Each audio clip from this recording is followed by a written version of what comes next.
En la vasta narrativa histórica, nos adentramos en fascinantes relatos de valentía, rebeldía y autodeterminación que trascienden el tiempo y el espacio. A lo largo de los siglos, numerosas personas desafiaron las rigideces de sus épocas, revelando una lucha incansable por la identidad y la libertad. Estas crónicas nos invitan a adentrarnos en un profundo análisis sobre el poder transformador de la determinación y el coraje en la incansable búsqueda de la verdad personal. Además, nos llevan a reflexionar sobre la imperiosa necesidad de desafiar las convenciones sociales impuestas, pues es en ese desafío donde encontramos el sendero para forjar nuestro destino con autenticidad y propósito. Audaz, intrépida y decidida, Catalina de Erauso se ha inmortalizado en la historia como la monja alférez. A pesar del deseo de sus padres de que abrazara la apacible vida de un convento, Catalina optó por una existencia repleta de aventuras en el Nuevo Mundo. Su atuendo masculino le brindó la oportunidad de vivir como soldado y combatiente. Catalina de Erauso vio la luz en San Sebastián en 1592.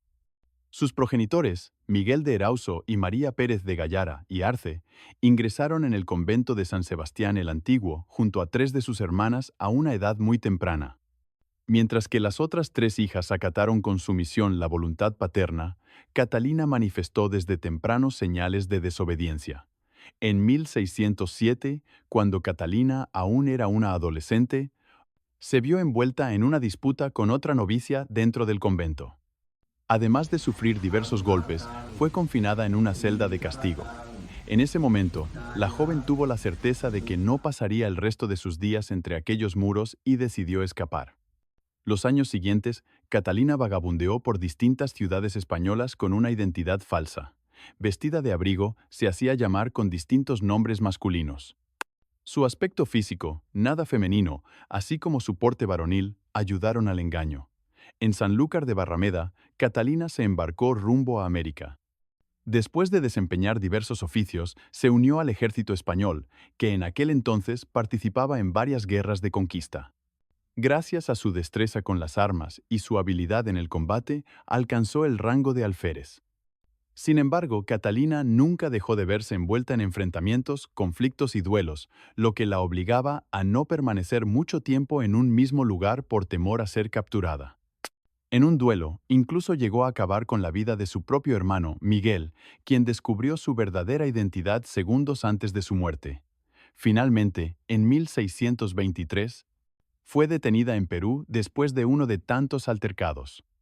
Tras ser declarada culpable y condenada a muerte, Catalina decidió revelar su verdadera identidad ante el obispo Agustín de Carvajal, al que solicitó clemencia.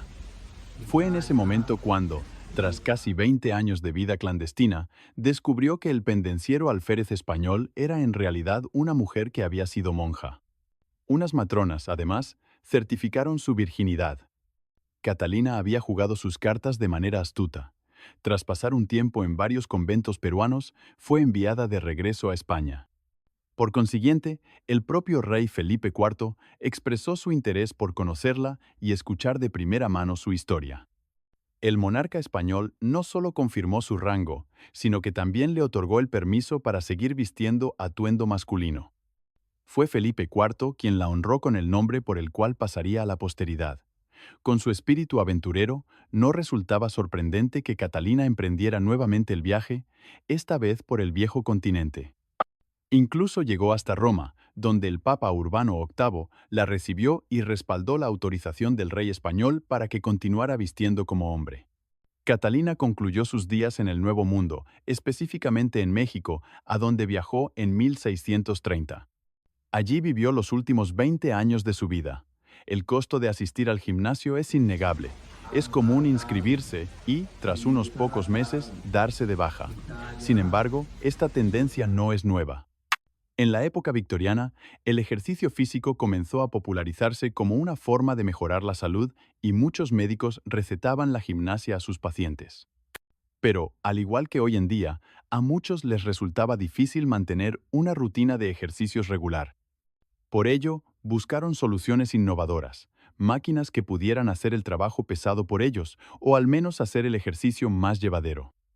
Y resulta curioso descubrir que muchos de estos ingenios son los precursores de los modernos aparatos que encontramos en cualquier gimnasio contemporáneo. Acompáñanos mientras exploramos esta interesante evolución. La mayoría de estas máquinas fueron ideadas por un médico sueco llamado Gustav Sander a finales del siglo XIX y eran para ejercitar diferentes partes del cuerpo. Aquí tenéis 10 de ellas y para qué sirven.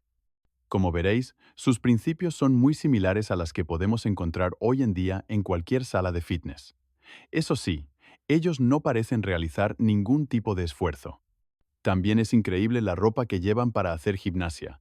En la época victoriana, se reconocía la equitación como una forma valiosa de ejercicio y los médicos no perdieron la oportunidad de incorporarla a sus recomendaciones de salud.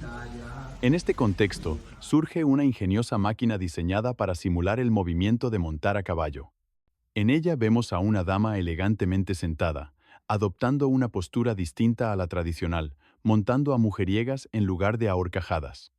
Este peculiar enfoque refleja la sensibilidad y el decoro propios de la época, mientras se buscaba promover la salud física mediante actividades recreativas como la equitación.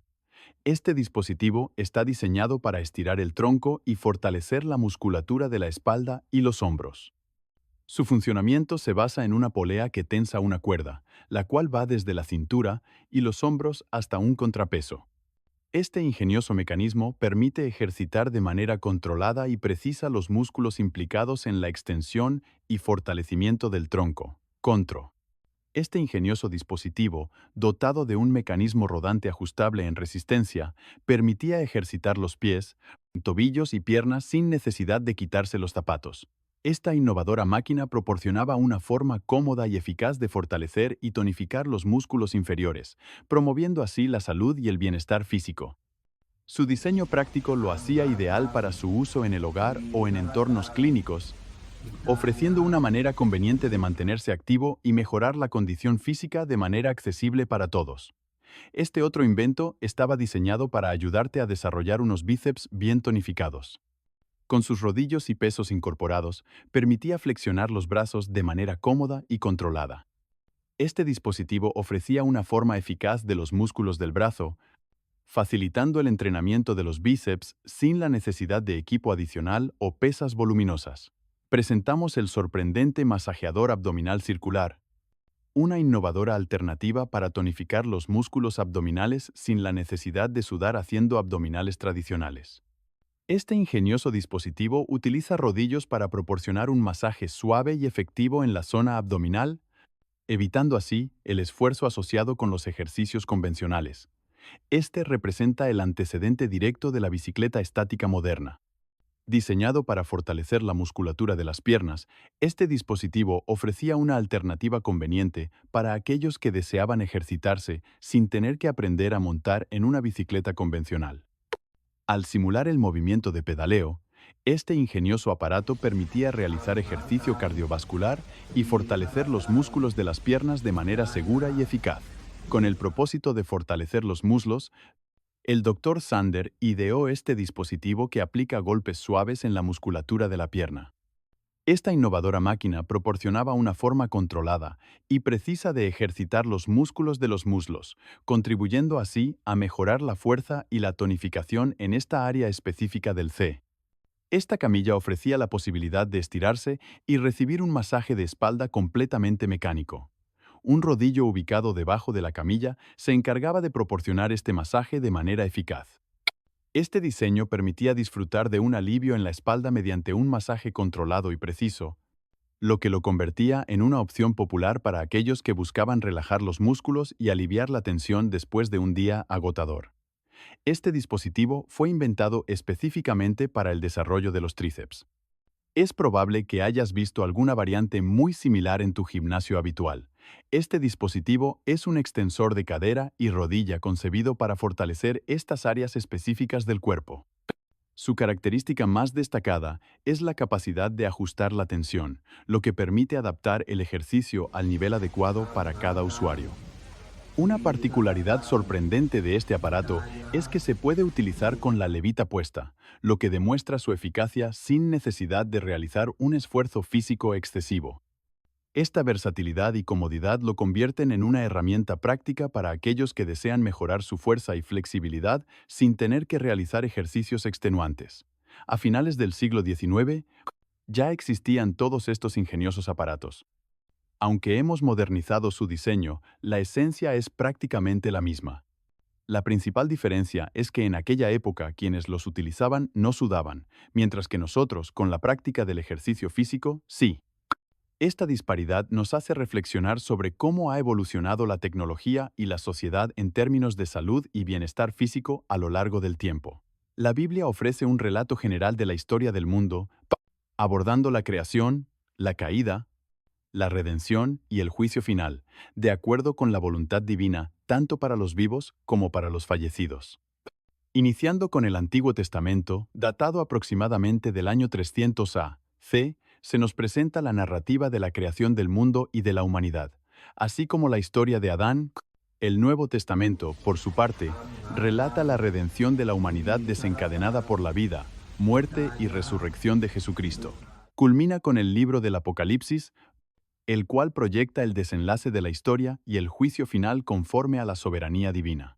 Los primeros 400 años del cristianismo estuvieron marcados por un proceso de discernimiento en el que la Iglesia dedicó tiempo para determinar el contenido del Nuevo Testamento. Fue en el año 367 d.C., cuando las autoridades eclesiásticas ratificaron los 27 libros que lo conforman. No obstante, surge la interrogante: ¿cuál es el origen y la autoría de los textos bíblicos? La primera teoría es que la Biblia es considerada un dictado divino. Para muchos es vista como la palabra de Dios revelada de manera divina. Sin embargo, existen importantes discrepancias en cuanto a lo que esto implica. En su interpretación más radical, se sostiene que su contenido fue inspirado directamente por Dios, quien dictó la Biblia a aquellos que la escribieron, siendo estos meros instrumentos en la composición divina. Ya en el siglo II, el filósofo cristiano Justino Mártir la consideraba necesaria, aunque exclusivamente para los hombres santos. En otras palabras, se postula que Dios dictó las palabras a sus escribas bíblicos, quienes las registraron. Esta interpretación perduró durante la Edad Media en la Iglesia Católica.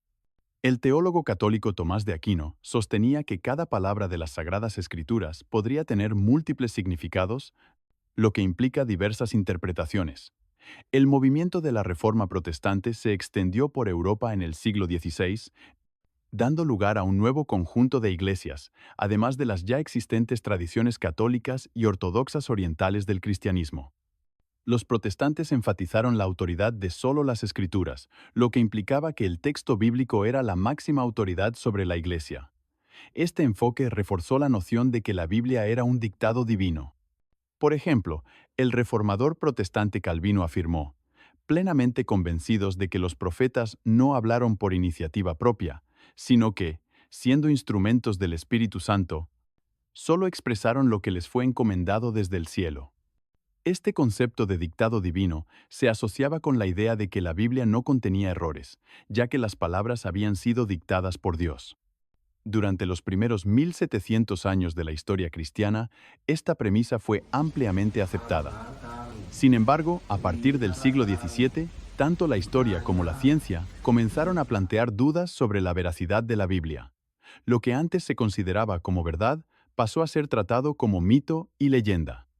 La creencia en la infalibilidad de las Escrituras se convirtió en una doctrina central del movimiento del siglo XX, conocido como fundamentalismo.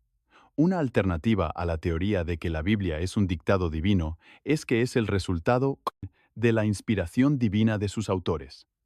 Según esta teoría, tanto Dios como los humanos colaboraron en la escritura de la Biblia. En este enfoque, no fueron las palabras en sí, sino los autores quienes se inspiraron en la divinidad. Existen dos versiones de esta teoría que se remontan a la Reforma. La versión conservadora, preferida por el protestantismo, sostiene que, aunque la Biblia fue escrita por seres humanos, la influencia divina fue predominante en esta empresa conjunta. Los protestantes consideraban que la soberanía de Dios prevalecía sobre la libertad humana. Sin embargo, incluso los reformadores como Lutero y Calvino reconocieron que las discrepancias dentro de las narrativas bíblicas podían atribuirse a la acción humana. Por otro lado, los católicos tendían a dar más peso a la libertad humana por encima de la soberanía divina.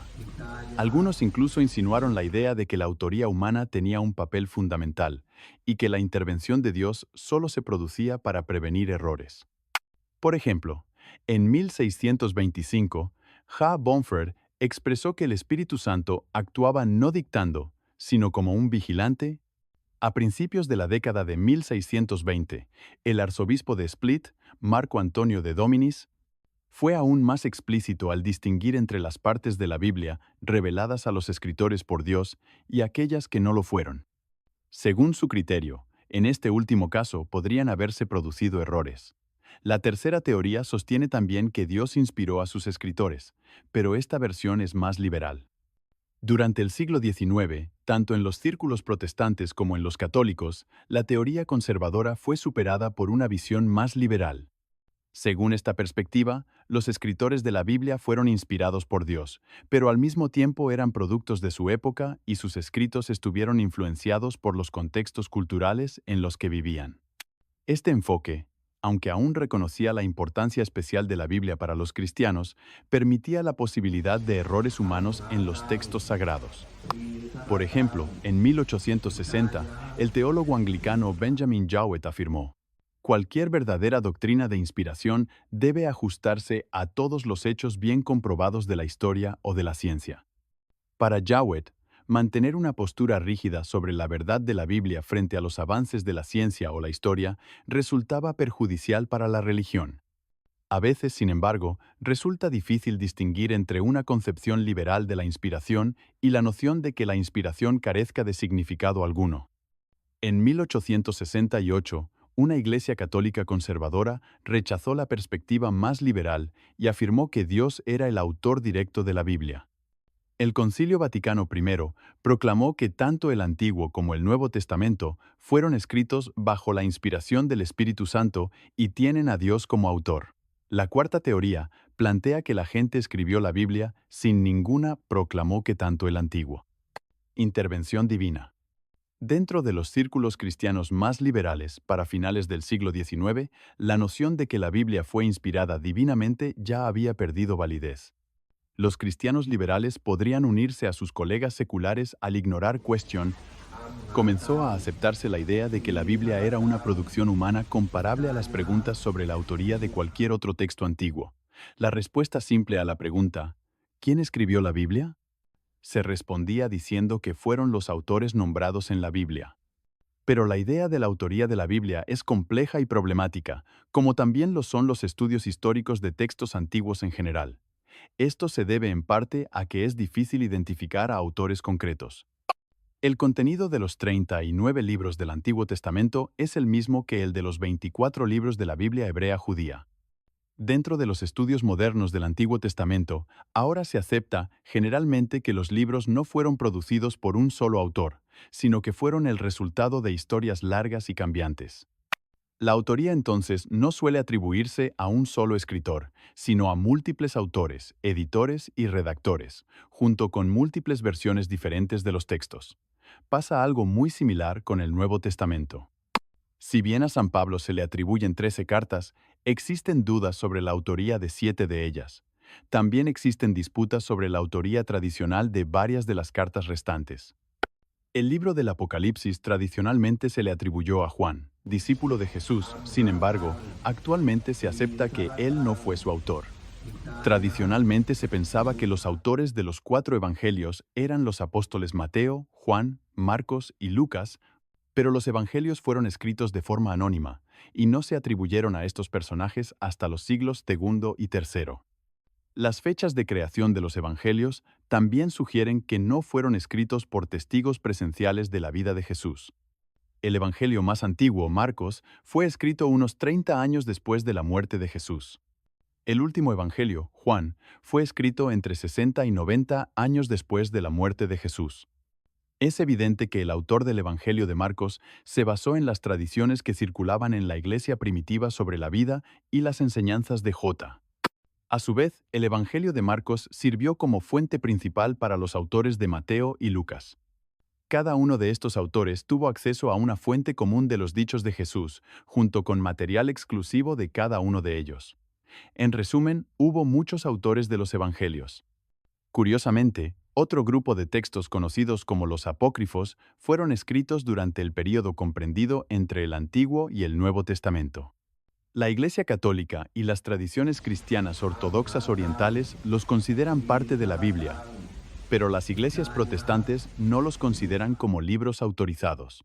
La cuestión de quién escribió la Biblia importa porque los cristianos creen que no es simplemente una producción humana. El hecho de que sea un texto inspirado divinamente tiene un significado trascendente para los cristianos. Proporciona una comprensión última de cómo es el mundo, qué significa la historia y cómo se debe vivir la vida humana. Esta cuestión es relevante porque la cosmovisión bíblica subyace en las prácticas económicas, sociales y personales, tanto de manera evidente como sutil. La Biblia sigue siendo una fuente de paz y conflicto, como lo ha sido a lo largo de la historia. Además, sigue siendo la colección de libros más importante de la civilización occidental, independientemente de nuestras creencias religiosas. Ha influido en nosotros de formas profundas, ya sea consciente o inconscientemente, para bien o para mal. El enigma acerca de la existencia de las sirenas ha perdurado desde tiempos remotos. Estas enigmáticas criaturas, envueltas en un aura de misterio y una belleza legendaria, han sido protagonistas de diversos relatos marítimos. En efecto, las narraciones sobre sirenas han gozado de gran popularidad en la cultura contemporánea, llegando incluso a convertirse en cuentos infantiles como la icónica Sirenita de Disney. Sin embargo, al adentrarnos en las leyendas más ancestrales, aquellas transmitidas de generación en generación desde los pueblos costeros hasta los confines del mundo, acompáñanos a explorar los más interesantes mitos sobre estos exuberantes seres. La leyenda de Ninjo en Japón. Iniciamos este fascinante recorrido con la historia de Ninjo. Se trata de una versión mucho más sombría y grotesca de la leyenda que es comúnmente conocida. En lugar de una hermosa mujer con cola de pez, esta sirena es descrita como un monstruo en el folclore japonés. Se la representa como un pez gigante con rostro humano y boca de mono, pero con dientes pequeños y afilados como los de un pez. Sus escamas son doradas y los sonidos que emite son suaves y melodiosos, comparables al canto de una alondra. La leyenda de Ninjo es una de las más particulares y oscuras entre las historias de sirenas reales. Esta criatura encarna un conflicto serio de intereses. Aquel que consume la carne de Ninjo obtiene juventud y belleza eterna, pero su captura suele traer consigo terribles tormentas y desgracias a las aldeas enteras. Además, la aparición de un ninjo en las costas era interpretada como una señal inequívoca de una inminente catástrofe o guerra en la región. Dentro de las leyendas que involucran al ninjo, una de las más populares es el mito de Yao Bikuni, que significa la sacerdotisa de 800 años. Según la historia transmitida de generación en generación, un pescador un día encontró entre sus redes un pez muy extraño que nunca había visto antes. Sin saberlo, había capturado a un ninjo. Orgulloso de su hallazgo, invitó a sus amigos a cenar para disfrutar juntos de la carne del animal. Mientras el pescador preparaba la comida, uno de sus invitados entró en la cocina y observó el aspecto extraño del pescado. Tenía una cara humana. El invitado regresó con los demás y les advirtió que no comieran. Todos hicieron caso omiso, pero en realidad escondieron la carne envuelta en papel. Uno de los invitados, muy ebrio por el sake, olvidó la advertencia y dejó que su hija probara el pescado envuelto. Aunque temía lo peor, la niña se mantuvo sana. Con el paso de los años, se convirtió en una hermosa mujer que envejeció al lado. Esta peculiar historia marca a la joven como una de las leyendas de sirenas reales más singulares, ya que la carne del ninjo no solo es deliciosa, según la tradición, sino que también otorga una longevidad increíble a quien la consume. La leyenda de la sirena en Guam. Una de las leyendas de sirenas más populares del Océano Pacífico relata la historia de la familia Chamorro, que residía en la ciudad de Hagåtña, Guam. Ellos poseían el don de la magia, y cada palabra que pronunciaban se volvía realidad. Con el paso de los años, nació en esa familia una niña llamada Sirena. Desde temprana edad, demostró un amor profundo por las aguas, pasando horas jugando y nadando en el río Hagåtña. Aunque su madre le encomendó un recado urgente, Sirena lo olvidó al sumergirse en el río, mostrando su obsesión por el agua. La madre, impaciente por su tardanza y molesta por su descuido, exclamó: «Si Sirena ama el agua más que cualquier otra cosa en el mundo, que se convierta en pez». Sin embargo, la madre no comprendió el poder mágico de sus palabras. La abuela, intentando contrarrestar la maldición, gritó: «Que la parte de ella que me pertenece permanezca humana». En ese momento, Sirena, ajena a lo que ocurría en su hogar, empezó a notar cambios. Su parte inferior se cubrió de escamas, sus pies se transformaron en aletas y, de repente, se volvió medio pez, una sirena. Sirena intentó abandonar el agua, pero su nuevo cuerpo no le permitía sobrevivir en tierra firme. La abuela de Sirena alertó a su madre sobre el poder de sus palabras y ambas salieron en busca de la niña. A pesar de los intentos por deshacer el hechizo, nada pudo cambiar el destino de Sirena. Con temor a ser capturada, Sirena se despidió duramente de su madre. «Mamá, no te preocupes por mí. Soy una amante del agua, mi verdadera pasión. Preferiría volver a casa contigo. Sé que estabas enojada cuando me maldeciste, pero desearía haber sido castigada con una vara antes que ser lo que soy ahora. Mamá, mírame bien porque esta será la última vez que nos veamos. Tras estas la Melusina de Francia. Si bien entre las más destacadas leyendas de sirenas resaltan aquellas de la mitología griega, en Francia también hallamos un fascinante mito protagonizado por estos singulares seres. En numerosas narraciones medievales europeas se menciona a un espíritu femenino conocido como Melusina, quien poseía una cola serpentina o de pez y, en ocasiones, también alas, habitando en ríos y manantiales sagrados. La leyenda relata que durante la era de las cruzadas, el rey Elinas, cuyo reino correspondería a lo que hoy denominamos Escocia, se enamoró de una enigmática doncella llamada Presina mientras cazaba en el bosque.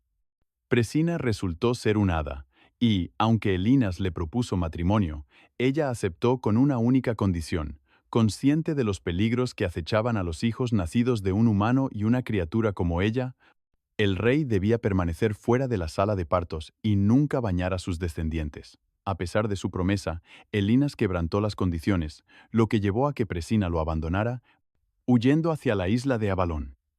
Cuando las trillizas cumplieron 15 años, Melusina solicitó a su madre revelarles por qué habían crecido apartadas de su padre. Presina les relató la historia de cómo Elinas había quebrantado sus promesas, lo que enfureció a las jóvenes. Tan grande fue su cólera que secuestraron a su padre y lo encerraron en una montaña. Al conocer estos hechos, Presina decidió castigarlas por haber dañado a su progenitor. Fue entonces cuando Melusina recibió una maldición que le hacía desarrollar una cola de pez cada sábado. Otras versiones cuentan que años después, Melusina se encontró con un joven en el bosque que se enamoró de ella y le pidió matrimonio. Siguiendo el ejemplo de su madre, Melusina impuso una condición: solo se casaría si él prometía no entrar en su habitación los sábados. Aunque el joven accedió, sucumbió a la tentación y quebró su promesa, descubriendo así el aspecto medio humano y medio pez de Melusina. A pesar de todo, Melusina, a diferencia de su madre, perdonó a la sirena de la mitología escocesa. Entre las leyendas de sirenas reales se destacan casos sumamente interesantes que forman parte de la mitología escocesa. Específicamente llaman la atención las selkies, unas criaturas extrañas que habitan en el mar en forma de focas, pero al pisar tierra firme se despojan de su piel marina y se transforman en hermosas mujeres. Sus relatos suelen ser trágicos, relatando cómo les roban su piel de foca y las obligan a casarse con humanos, solo para luego recuperarla y regresar al mar. Dentro de las leyendas de sirenas, destaca el caso de las Siash, seres encantadores con torso humano y cola de pez, pero no de cualquier pez, sino del grill, un joven salmón conocido en Escocia. La tradición popular que rodea a estos seres relata que si un pescador capturaba a una Siash, ella le ofrecía dos opciones: ser sacrificada y consumida, o ser liberada a cambio de 3 deseos. Además, se cuenta que una Seash podía casarse con un humano y tener descendencia con él. Durante el matrimonio, residiría en tierra, pero al finalizar la unión, la sirena regresaría al mar. Desde allí protegería a sus descendientes, Yara desde Brasil. Uno de los relatos más temidos proviene del Amazonas brasileño, donde cobra vida la leyenda de Yara, también conocida como la Señora del Agua. Se la describe como la personificación de la belleza, el deseo y el peligro. Yara, inicialmente representada como una serpiente acuática, evolucionó en el folclore para convertirse en una mujer inmortal de ojos verdes, piel morena y cabello negro largo y seductor. Se dice que Yara se baña en los ríos, cantando melodías seductoras para atraer a los marineros a su palacio submarino, donde se convierten en sus amantes. Muchos de estos hombres desaparecen para siempre en las profundidades del agua, mientras que aquellos que regresan a la superficie lo hacen despojados de su cordura. Solo a través de un ritual realizado por un chamán experto pueden recuperar la razón perdida. Yara es señalada como la responsable de numerosos accidentes e las leyendas de sirenas nos transportan a través del folclore y la mitología, abarcando diversas culturas y épocas. Aunque aún no existen pruebas concluyentes de su existencia, la mera idea de su presencia en las aguas sigue siendo enigmática y fascinante. Cuando nos referimos al Antiguo Egipto, estamos hablando de una de las civilizaciones más fascinantes de la antigüedad. Los egipcios, uno de los primeros pueblos en establecerse y florecer como sociedad, presentaron numerosos aspectos de profunda importancia cultural que posteriormente influirían en otras civilizaciones, tanto del mundo oriental como del occidental. Esta civilización milenaria experimentó una evolución a lo largo de su existencia. Al referirnos al Antiguo Egipto, no solo nos estamos refiriendo a una civilización milenaria que se estableció a lo largo del río Nilo aproximadamente 3,0 años antes de la era cristiana, y que durante más de 3 milenios experimentó un continuo crecimiento y desarrollo. También nos estamos refiriendo a una sociedad cuyo desarrollo fue intrínsecamente ligado a su sistema religioso, al cual le atribuían una gran relevancia. De hecho, se podría argumentar que en esta sociedad todo aspecto, de una forma u otra, estaba impregnado de elementos religiosos, vero habli ibi, 4.4, lo cual resalta la importancia de los sacerdotes dentro de la estructura social del Antiguo Egipto. De hecho, uno de los aspectos más distintivos de la sociedad egipcia en aquel tiempo radica en que el faraón no solo era visto como el gobernante supremo, el monarca admirado o reverenciado, sino que al alcanzar la madurez esta civilización, el faraón era también considerado un ser divino, lo que elevaba la importancia de los sacerdotes, quienes ocupaban un lugar destacado entre sus consejeros más cercanos. Por tanto, para comprender plenamente la sociedad egipcia de la antigüedad, es esencial adentrarse en el estudio detallado de la figura de los sacerdotes, una de las castas más influyentes de esta cultura y uno de los aspectos fascinantes de Egipto que despiertan mayor ay. El acceso a la casta de los sacerdotes no estaba al alcance de cualquiera, sino que estaba reservado para los individuos más influyentes de la sociedad. Esto se debía no solo a la estrecha relación que tenían los sacerdotes con el faraón, sino también a su papel como transmisores del conocimiento en la sociedad egipcia. Para ingresar a la casta religiosa del Antiguo Egipto, era necesario pertenecer previamente a una familia de gran poder y riqueza, ya que estas familias tenían los medios para financiar la educación y el estilo de vida requerido por los sacerdotes. Sin embargo, este acceso no se limitaba únicamente a cuestiones económicas, sino que también implicaba una cuestión de poder. En muchas ocasiones, los sacerdotes tenían la capacidad de desafiar al faraón por el control y la influencia en la sociedad. Por lo tanto, el ingreso a esta casta privilegiada estaba restringido a unos pocos selectos, ya que las altas posiciones dentro de la jerarquía sacerdotal solían estar ocupadas por las figuras más destacadas y cercanas al faraón, desempeñando roles importantes como escribas, asesores espirituales o políticos. En la religión del Antiguo Egipto, al igual que en muchas otras, se atribuía gran importancia al concepto de la muerte, siendo una de las responsabilidades fundamentales de los sacerdotes guiar a las personas hacia el más allá, hacia la vida después de la muerte, con todos los rituales y honras correspondientes. No obstante, esta no era la única función de los sacerdotes, quienes desempeñaban una amplia gama de roles dependiendo de su posición particular. En primer lugar, los sacerdotes tenían la responsabilidad de dirigir la vida religiosa de la sociedad, incluyendo sus prácticas rituales y tradiciones. Asimismo, Aquellos sacerdotes más destacados también fungían como consejeros del faraón, colaborando estrechamente con él para mantener la estabilidad y armonía en la sociedad. Además, los sacerdotes egipcios tenían la tarea de preservar y transmitir conocimientos, aunque esto estaba limitado a aquellos Q. Adicionalmente, los sacerdotes desempeñaban un papel crucial en la cohesión de la cultura egipcia al mantener una narrativa unificada en los eventos diarios. A través de sus relatos y comunicaciones, muchos egipcios se informaban sobre los acontecimientos presentes y futuros en la región, convirtiéndolos en moldeadores de la opinión pública y aumentando su poder e influencia. En resumen, su papel abarcaba desde la transmisión de conocimientos y valores culturales hasta su participación en aspectos políticos, económicos y religiosos de la sociedad egipcia, consolidándose como una figura central en la vida y la historia de esta civilización antigua.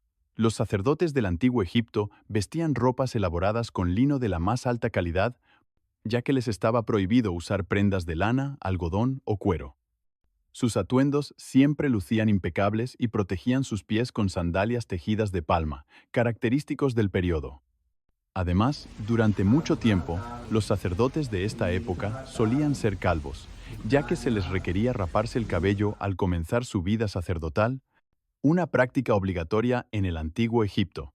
En conclusión, los sacerdotes del antiguo Egipto fueron figuras fundamentales en la vida y cultura de esta civilización milenaria.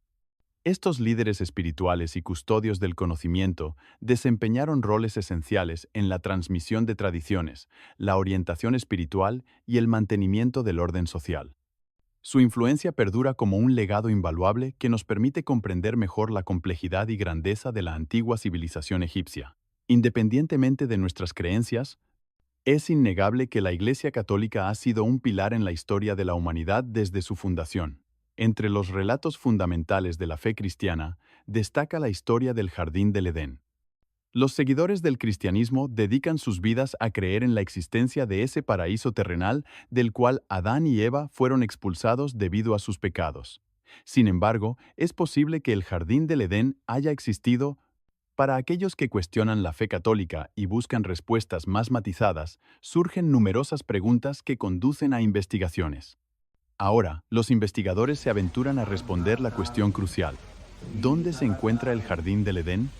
Sin embargo, antes de abordar esta pregunta, es fundamental comprender la historia del Jardín del Edén según los relatos religiosos que se encuentran en el Génesis, el primer libro de la Biblia.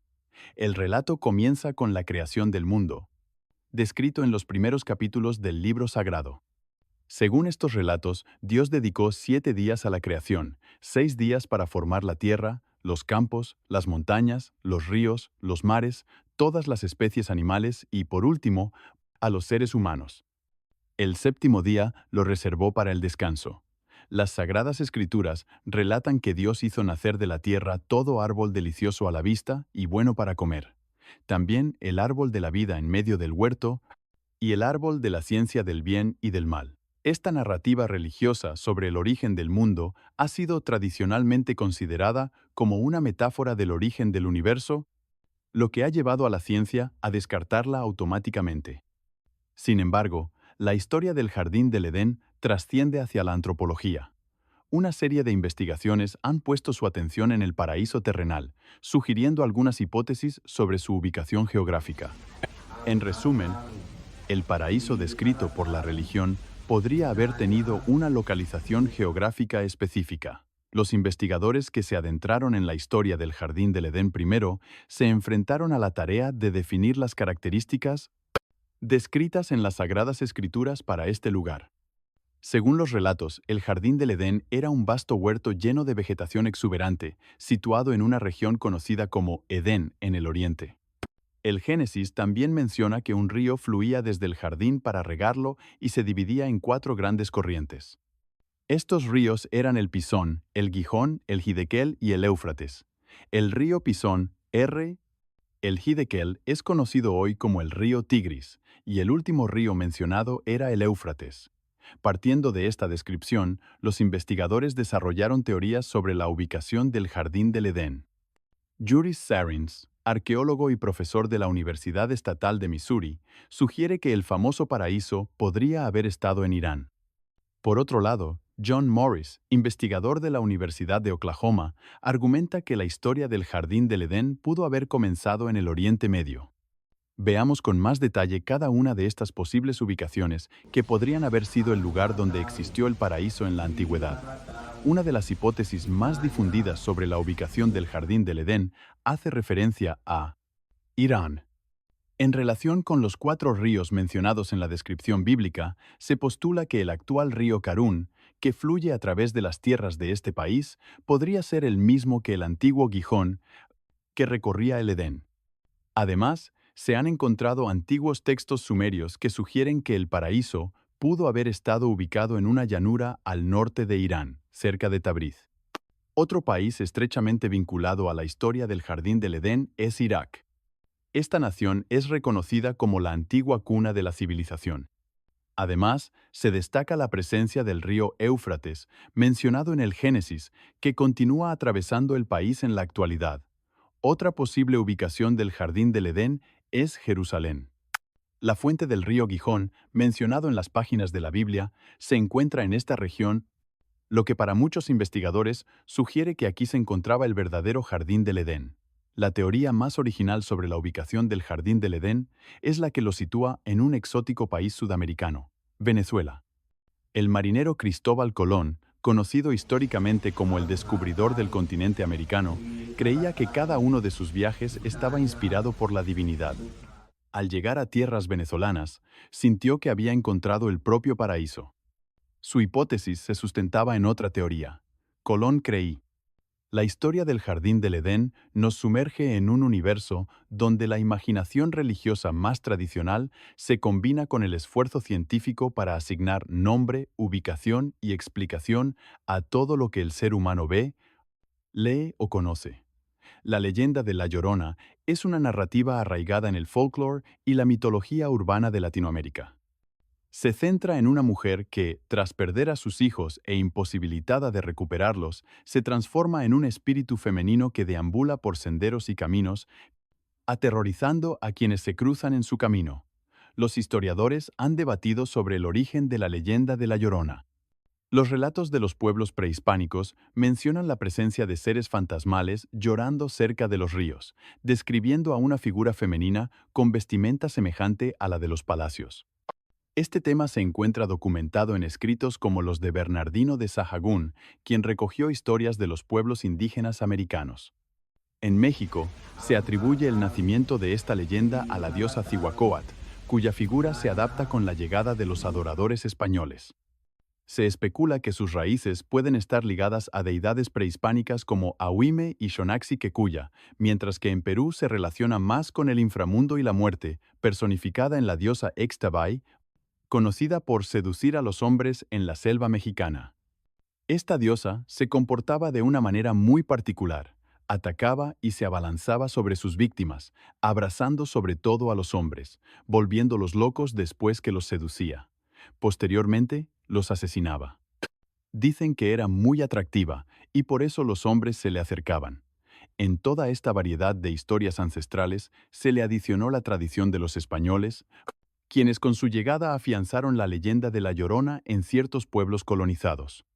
La leyenda de La Llorona se entrelaza con el misterio del toque de queda impuesto por las autoridades españolas desde las 11 de la noche. Los lamentos de mujeres se escuchaban y se creía que mirarlas podía llevar a la M. En Venezuela y otros lugares se le atribuye a una mujer indígena, mestiza o criolla que, enamorada de un español, fue obligada a ocultar su amor y, al dar a luz, se vio forzada a matar a sus hijos para evitar el desprecio social y el castigo. Al no soportar la presión y el dolor de perder a sus hijos, acaba con su vida y con el tiempo comienza a aparecer desde el mundo de los muertos para intentar dar vida a sus hijos en el mundo de los vivos, llorando y quejándose por donde quiera que pasa, llevándose a todo hombre que se consigue a su paso. Por otro lado, en Centroamérica, su origen proviene de los seres espirituales llamados Itztoques, unos genios con forma de mujer y cuerpo de gallina que habitan en las grutas de las montañas. Estos seres comienzan a emitir gemidos y gritos cuando presienten que algún niño va a morir o cuando un niño se pierde en los bosques. En el idioma quechí, La palabra Itztog significa llorona, de allí que las leyendas de estos países sean muy similares. Sin embargo, en lugares como Colombia y Argentina, se cree que es una mezcla e influencia de la leyenda mexicana, mezclada con elementos culturales aborígenes de esas regiones, dando vida a esta leyenda en Guatemala. La leyenda de La Llorona adquiere diversas versiones. Una de ellas cuenta la historia de Marisa, una mujer de gran belleza cuyo espíritu sufre tras haber asesinado a sus hijos cerca de un río. Se dice que aparece cerca de los caminos que llevan al río, seduce a los hombres y luego emite gritos que los asustan, incluso causando su muerte. Se cree que la ropa interior al revés puede proteger de su influencia. La leyenda sugiere que Marisa traicionó a su esposo, tuvo un hijo con otro hombre y lo arrojó al río. Se manifiesta vestida de blanco, con el rostro cubierto por largo cabello negro, con algunos que aseguran que su rostro tiene aspecto equino. La segunda versión de la leyenda de La Llorona en Guatemala tiene que ver con una mujer de sociedad llamada la señora López de Figueroa, quien estaba casada con un señor muy infiel.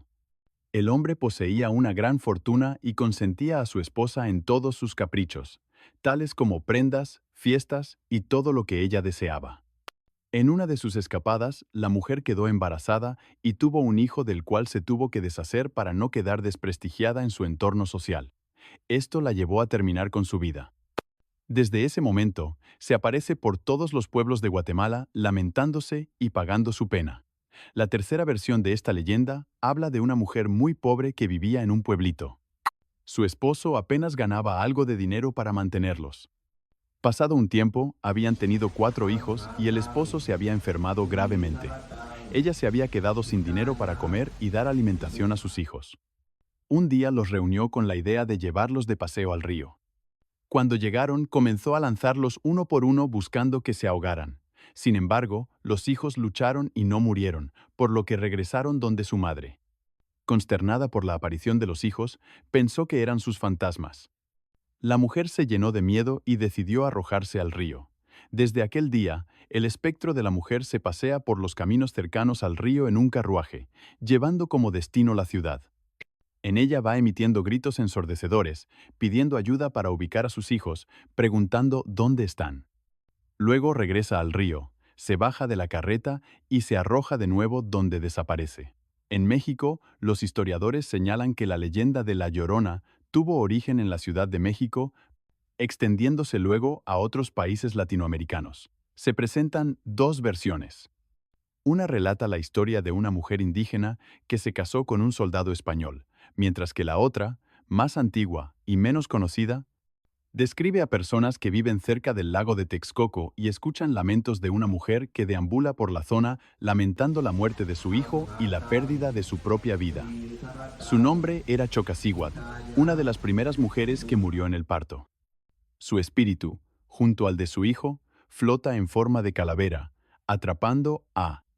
La leyenda fue documentada por Fray Bernardino de Sahagún en Historia General de las Cosas de la Nueva España, donde se relata que la diosa Cihuacóatl acompañaba a los mexicas en busca de Aztlán, vestida de blanco y con largo cabello negro.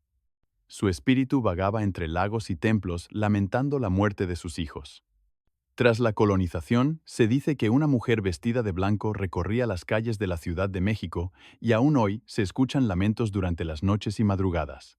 En Honduras, la leyenda de La Llorona es una de las más conocidas. Se presenta como una mujer vestida de blanco, de rostro cadavérico y larga cabellera. Se dice que busca asustar a quienes se encuentran cerca de ríos, quebradas y senderos solitarios. Los encuentros con ella causan locura debido a sus gritos y carcajadas seguidas de un llanto desconsolado, y la pregunta, ¿dónde están mis hijos? Se cuenta que era una mujer común, abandonada por su esposo borracho, y que un día éste regresó violentamente a la casa, causando miedo en sus hijos. La mujer intentó defender a sus hijos y su hogar, enfrentando al hombre, quien la dejó inconsciente con un golpe. Al despertar, descubrió que sus hijos habían desaparecido junto al hombre y comenzó una búsqueda desesperada que nunca tuvo éxito. Pasaron muchos años y la mujer falleció de tristeza, convirtiéndose en un espíritu que vaga por los caminos en busca de sus hijos. Otra versión de la leyenda describe a una mujer joven y hermosa, soltera, que quedó embarazada y decidió abortar debido a su juventud. Después del aborto, comenzó a escuchar el llanto de un bebé todos los días, lo que la llevó a la locura. Vagó por las calles buscando paz y gritando desesperadamente, ¿dónde está mi hijo? En Costa Rica, la leyenda de La Llorona es una de las más famosas del país y se presenta en varias versiones. Es conocida por ser una de las más románticas de Latinoamérica, ya que en cada relato se destaca un bello romance que, aunque enriquecido con el tiempo, termina en tragedia con la muerte. Una de estas, Hai, a pesar de la oposición del rey indígena, ambos continúan su relación clandestina cerca de una cascada. Cuando la joven queda embarazada, intentan ocultar al bebé, pero son descubiertos. El rey reta al español a un duelo, durante el cual la joven interviene, revelando la existencia del niño. En un acto de ira, el rey arroja al bebé al río, maldiciéndolo. También maldijo a su hija, sometiéndola por el resto de su vida a vagar por las orillas de los ríos en busca de su hijo, seguida por espíritus malignos que tenían la idea de recordarle su desgracia. La joven se internó en el bosque, intentando evitar la maldición, lanzando gritos desgarradores. Por otro lado, el rey y el español continuaron su duelo, y ambos cayeron muertos. La joven terminó vagando por toda la eternidad en busca de su pequeño, cumpliendo la maldición de su padre. En Chile, la leyenda de La Llorona tiene múltiples versiones y se la compara con otras leyendas como la Calchona y la viuda de la leyenda mexicana. Una de las historias relata el caso de una mujer extremadamente celosa, quien, sintiéndose desplazada por la atención de su esposo hacia sus hijos, los arrojó al río en un acceso de locura y celos. El marido, al observar que no veía a los hijos, le preguntó a la mujer por ellos y ella le contó lo que había hecho, por lo que el hombre decidió separarse de ella. Esto trajo como consecuencia que la mujer muriera de tristeza y desolación. Desde ese momento comenzó la leyenda de La Llorona. Su origen se remonta a los tiempos prehispánicos, donde los aborígenes cuentan que existía un espíritu que vagaba penando por todo el territorio. Tenía una conexión con la muerte. La forma, según relatan, era de una mujer, la cual estaba poseída por sus celos enfermizos. Sin embargo, existe otra historia sobre esta leyenda donde una mujer muy hermosa vivía sola con su hijo. Tenía una casa muy humilde que luego se incendió con su hijo adentro. El hijo era producto de un amor prohibido, por lo que al parecer el niño iba a vivir oculto toda la vida. Después del lince, allí murió sin poder conocer dónde estaba su hijo, y desde ese entonces comenzaron a correrse los rumores de que la mujer había salido del hospital llorando y gritando por la pérdida de su hijo. Seguidamente, se comenzó a decir que por los senderos más solitarios se aparecía una mujer que preguntaba por el paradero de sus hijos y pedía algo para comer. Según la leyenda, esta mujer fue enterrada en una tumba sin nombre, aunque algunos dicen que fue cremada. Pero lo que sí es cierto es que la leyenda de La Llorona en Chile siempre acompaña a los viajeros en las poblaciones del sur del país. En Argentina, la leyenda de La Llorona presenta a una mujer alta y desfigurada que, según la tradición, ahogó a sus hijos en un río antes de terminar con su vida. Se le describe como ciega y demente, y se dice que busca venganza. Aquellos que se encuentran con ella deben responder a su pregunta, ¿dónde están mis hijos?, para evitar ser víctimas de su ira. Su aparición se da de forma etérea, flotando sobre ríos y caminos solitarios, mostrando su horrible rostro cuando no está conforme con las respuestas. Cada región de Argentina tiene su propia versión de la historia de La Llorona. Se dice que su origen se remonta a 1975, durante la Guerra Civil, cuando una mujer que cuidaba intensamente a su hijo fue asaltada y perdió al niño. Este dolor la llevó a ahorcarse en una cabaña en 1978, pero su cuerpo fue encontrado un año después. El nombre de la mujer era María del Carmen Montero, que posteriormente se conocería como La Llorona. Sin embargo, en el año de 1990 es cuando comienza verdaderamente la historia paranormal, luego que un ciudadano de la población de Villa María observó una mujer de aproximadamente 33 años que caminaba vestida de negro, sollozando y llorando muy desconsolada. El hombre decidió acercarse y le preguntó qué hacía tan tarde por esa zona y por qué lloraba. Sin embargo, no recibió respuesta alguna, sino unas palabras de lamento. «Mi hijo, ¿dónde estará?». Hijo, te amo, vuelve, te quiero, vuelve, te lo pido, desaparecí. En Venezuela, la leyenda de La Llorona representa un alma en pena, una mujer joven abandonada por un soldado que, sin saber cómo cuidar a su hijo, decide asesinarlo. Al darse cuenta de su acto, se quita la vida y se convierte en un espanto que se dice roba niños solos, especialmente durante la Semana Santa.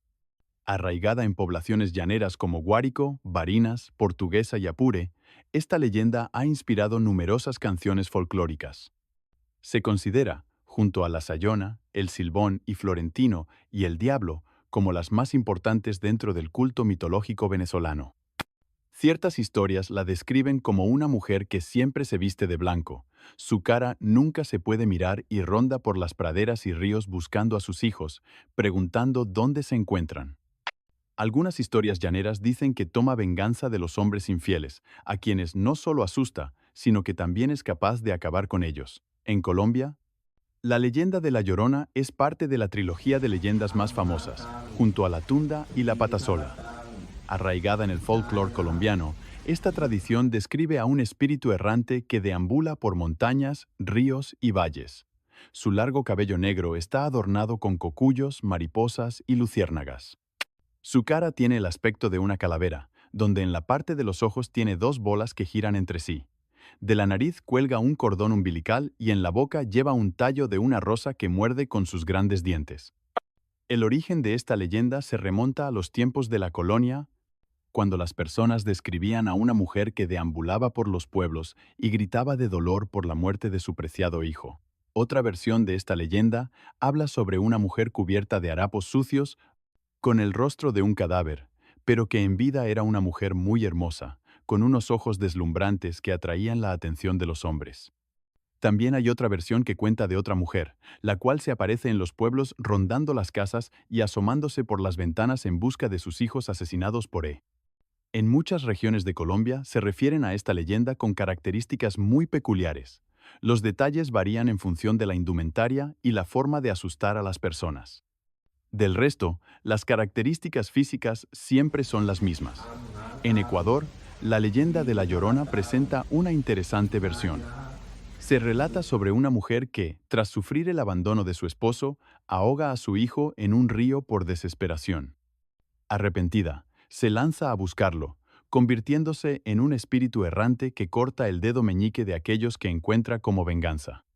Con raíces precolombinas, esta historia narra cómo la mujer en pena vagaba buscando el río más cercano para salvar a su hijo. Quienes no podían darle la dirección correcta enfrentaban la pérdida de un dedo. En Ecuador, la leyenda se mantiene uniforme en casi todas las regiones, con la figura vestida de blanco, rasgos faciales indescifrables y moviéndose siempre flotando. Asimismo, se dice que su venganza es hacia los hombres que engañan a sus esposas, molestándolos en los caminos y seduciéndolos. Sin embargo, existen versiones de algunos aldeanos que alegan que la mujer lo que busca es ayuda y consuelo solamente. Se le debe dar lo que pide, por lo que algunas personas les entregan sus pertenencias y enseres domésticos. En Nicaragua, la leyenda de La Llorona es una figura fantasmal que atemoriza a las comunidades campesinas durante las noches. Se manifiesta con un grito estruendoso, especialmente en el barrio de Calvario de León y sus alrededores. Su origen se remonta a la época colonial, cuando las mujeres lavaban la ropa cerca del río con prisa para evitar encontrarse con ella. La leyenda cuenta que La Llorona era el espíritu de una mujer que lanzó a sus hijos al río y ahora deambula en pena. Como hemos podido constatar a lo largo de esta detallada exploración, existen incontables versiones de la leyenda de La Llorona, muchas más de las que hemos tenido la oportunidad de compartir en este breve recorrido. Este fenómeno revela la profunda huella que esta historia ha dejado en las generaciones a lo largo de los años, así como la capacidad única que tiene para adaptarse y transformarse según el contexto cultural y las experiencias individuales. Indudablemente, la figura de La Llorona se erige como una de las leyendas más fascinantes que nuestra imaginación puede concebir. Su capacidad para conmover, inquietar y cautivar a aquellos que la escuchan es un testimonio de su perdurable relevancia en el folclore mundial. A través de sus múltiples encarnaciones, La Llorona continúa desafiando las fronteras del tiempo y el espacio, perpetuando su legado como uno de los relatos más intrigantes y enigmáticos de la humanidad. Amhataং ทีฆรตัง หิตายะ